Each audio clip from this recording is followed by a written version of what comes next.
Detroit Pistons are guesstimated to have the third most cap space in the NBA going into the 2020 free agency, just under $35 million at $34.9 million.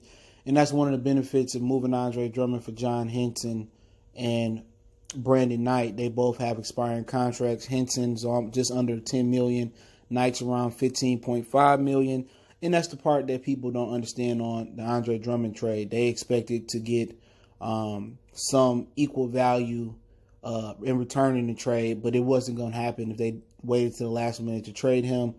And Drummond didn't make it known that he was going to opt into his last year of his player option at $28 million. If he did, then maybe the Pistons would have got a little bit. But that's what happens when you indecisive and make last minute decisions, and you end up with nothing but cap space. But let's talk a little bit about that cap space and potentially what they could do, what they should do, and what they shouldn't do.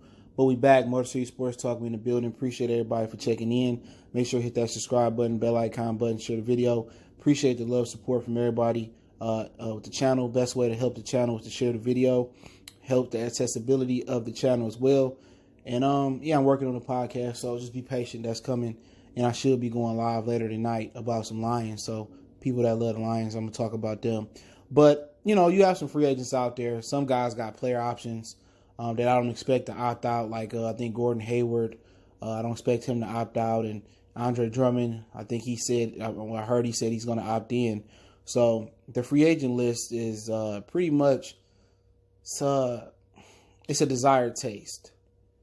All right, you can spend some money on Bogdanović from Sacramento, Danilo Gallinari, who was expected to be traded to the Miami Heat, and that did not happen. So, Oklahoma City Thunder didn't make any deals, and they were supposed to be one of those teams to make some deals before the trade deadline, and it didn't happen. So, also you got Fred VanVleet, where somebody made a joke on Twitter about saying the Pistons may give Fred VanVleet $100 million.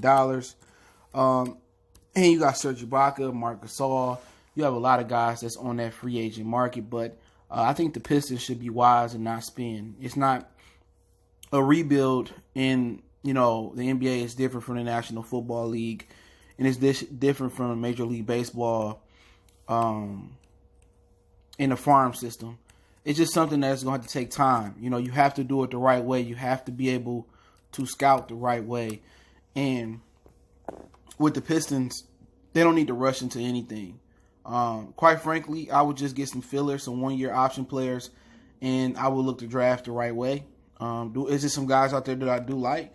Yeah, but I do think the majority of the free agents, if you don't land an Anthony Davis, which he has a player option, is expected for him to go back to the Los Angeles Lakers unless him and LeBron have some big splat or some big blow-up. Guys, I got guys like Hassan Whiteside. I wouldn't trust it. I'd rather Christian Woods just put him in the weight room. But, looking at it, you don't have to rush into nothing. And obviously, they want to go out there and they want to put a star player. They want to put a star player on the floor so they can start selling tickets. And I definitely get that. I definitely get it. But it's patience. They need to continue to tank. They lost to the Knicks. They lost to Oklahoma City on the game before that. Lost to the Knicks last night, to be exact. You need to keep tanking, keep developing players like Woods, keep developing Brown, Sayoko Diombo, keep developing those guys. Now, some of the guy names that's out there, excuse my dog, he barking at somebody, but it's Gordon Hayward, player option, Paul Millsap, he owed. You already got like a Blake Griffin. DeMar DeRozan, I think, is one of the guys that people look at. He has a player option for just under $28 million, and it'll be, I don't know if he's going to opt in or opt out of that. He's 31 years old. Looking for Otto Porter, player option. I don't see him opting out of a $26 million player option. Drummond, we already established he's going to opt in. Sounds like Anthony Davis, he's going to opt in. Hassan Whiteside, we talked about him. Nicholas Batum, don't see him opting out at $24 million next year. Don't see him getting that anywhere. Marc Gasol, he owed. Serge Ibaka, I would prefer not to. I think he needs to be part of a championship caliber team, a missing piece. He's not. What we have to pay for him to come here is be crazy. Danilo Gallinari at 32 years old, he not that guy. I wouldn't bring him in either. Jeff Teague, he not that guy. I wouldn't bring him in either. Derek Favors, not that guy. I wouldn't bring him in. Bismack Biyombo, Tim Hardaway Jr., Ken Bazemore, Evan Turner, Goran Dragic, Tristan Thompson, Evan Fournier, Reggie Jackson. Bobby Portis is somebody that I do think, I don't know what CO means. It's somebody, if he is free, I would consider, Bobby Portis. But, other than that, it's not a lot of names. You know what I'm saying? I like Fred VanVleet as well, but I just wouldn't do it. And that's been somebody the Pistons have been linked to. I wouldn't pay for Fred VanVleet. I wouldn't overpay him to come here. He's a tweener. You know what I'm saying? He's a tweener guy that's a combo 1, combo 2, smaller guy. And I think he fits good in Toronto. I wouldn't pay for him to come over here. Bogdanović from the Sacramento Kings, I like his game, but you got to understand he more of a Vinnie Johnson, Lewis Williams, Jamal Crawford type of guy that'll come off the bench and give you buckets. This is why when the market is as bland as it is now, you play it how it is. You know what I'm saying? You get a couple veterans, you fill out the team, you be bad again. Right now they projected to have like the 6th or 5th pick in the draft. Keep being bad. Hopefully you can move up and maybe land a lottery pick or get in the top 3 and get somebody. But it's no rush to take that $35 million and rush and overpay somebody and panic. You're not in win now mode. That's one thing about rebuilding. You know what I'm saying? Trust the process. You know what I'm saying? The difference is you got to hit. You want to be more Oklahoma City Thunder than Philadelphia. Philadelphia, Joel Embiid, lazy. Ben Simmons, lazy, but they young and they talented and they elevate them. Nerlens Noel, they miss. Markelle Fultz, they miss. It's okay, but they hit on 2 probably top 20 players right now in Ben Simmons and Joel Embiid.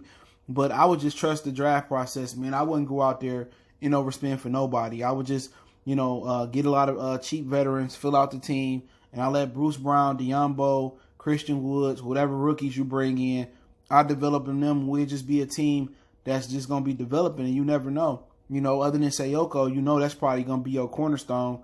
And a rookie you hope that come in that could be your cornerstone. Hopefully somebody else can rise up out the rest of the young guys like Christian Woods or, Kyrie Thomas if he ever get healthy, Jordan Bone, Bruce Brown. You hoping for somebody else to develop around those guys. And meanwhile, you still have Blake Griffin there that can mentor these guys, and you want to get Blake healthy so you can move Blake. If not, just keep Blake, and that's going to be another $40 million coming off the cap in a couple years. You keep Blake, you try to nurse him to health, you try to move him. If not, you would just have Blake be extended coach on the floor and help, mentor these guys, because you can't have a locker room full of young guys with no veterans. You got to have leadership. You need a Derrick Rose, you need a Blake Griffin there, you need a Tony Snell there. You need those guys in the locker room to really, shape these veterans there. But it's nobody out there that I'm looking to pay. I see big money coming in. I think a lot of the dudes that's going to be available that won't take the player option or that's going to be free, I believe like Fred VanVleet is just, he not that guy. He not going to be the vocal point of an offense. You know what I'm saying? Derrick Rose and Fred VanVleet in the backcourt. I don't like that. I think Fred VanVleet fit in Toronto. He fit, somewhere that got championship aspirations. And the same thing for Serge Ibaka and guys like that. They missing pieces. They not the piece.